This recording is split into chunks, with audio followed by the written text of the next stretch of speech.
First, giving honor to our God and to acknowledge the Conaway family, Mary, Belinda, and Junior, and the entire family. To Bishop Vaughn, to our mayor. You know, Frank must be somebody in the entire Board of Estimates that's sitting right in front of us. As you see, I'm listed as a former senator, but listed with the acknowledgement of WOLB. WLB, which I've now been with for 18 years. Usually after my show, I'm told that 70% of my listeners leave and go elsewhere. Here comes Frank Conaway's show. And of the 22 customized shows, the only one that kept 90% of those who used to go was the Frank Conaway Jr. show. Senior. I want to say thank you to the chief clerk. I want to say thank you to the delegate that I met. He was chairman of the Black Caucus. I went into the legislature at 23. He came in my second term. And I have to say, with all due respect to the others, it was not a legislative Black Caucus where Black was emphasized until Frank Conaway was its chairman. I can honestly also say that I learned a lot. He decided he would take me under his wing. I had the opportunity to be next to the Lena K. Lees and others, fine.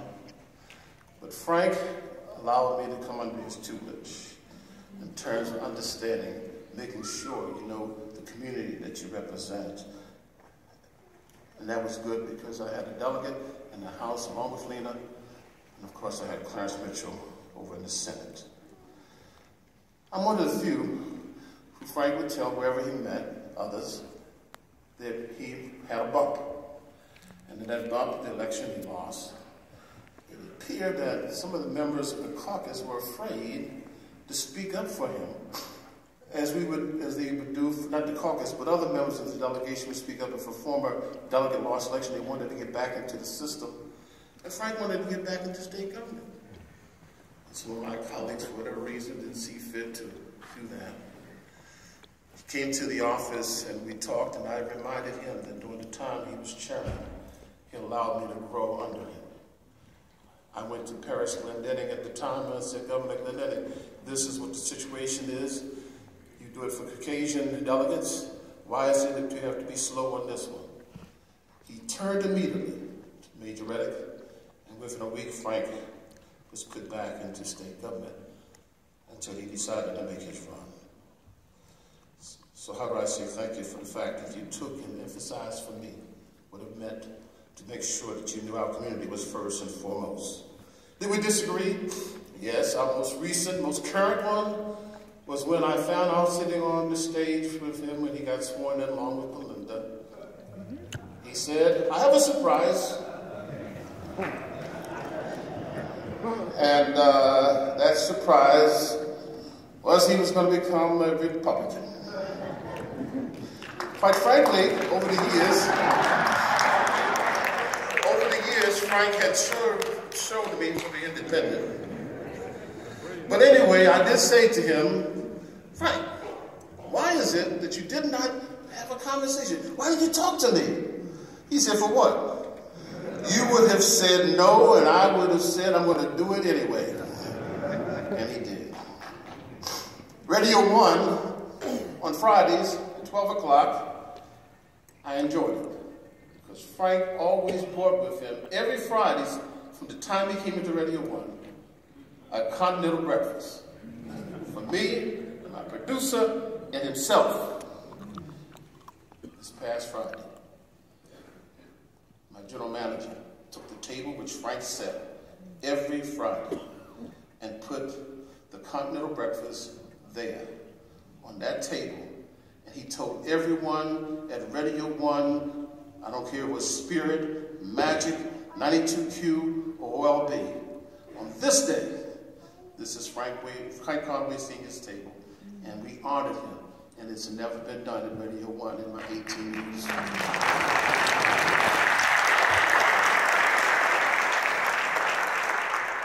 I should say that in addition to getting that done Glendenny, number one was when I served as Executive Nominations Committee, and I was able to get the confirmation for Robert Bell under that Executive Nomination Committee process for the state government. We had many topics on that Friday from 12 until 12:45. Corgan Vaughn, Dwight Pettit, and Carlton Douglas. And ladies and gentlemen, if I could take you in that room for those 45 minutes or so that we would have that kind of discussion. The only thing that was clear among all four of us, he loved his family. And he certainly cared so much about making sure Junior and Belinda were going to be there to do elsewhere. And he took another young man and he told us, I got one more coming up, Larry. Frank, in that conversation, I learned a lot. As long as I can dream, I can hope for a brighter future. As long as I can hope, I can think of ways to make it happen. As long as I can think, I can learn to be a better man. As long as I can learn, I can strive to help my people. As long as I can strive, I can rest for the next day's victory. And Frank, thank you for allowing us to spend the time we did with you.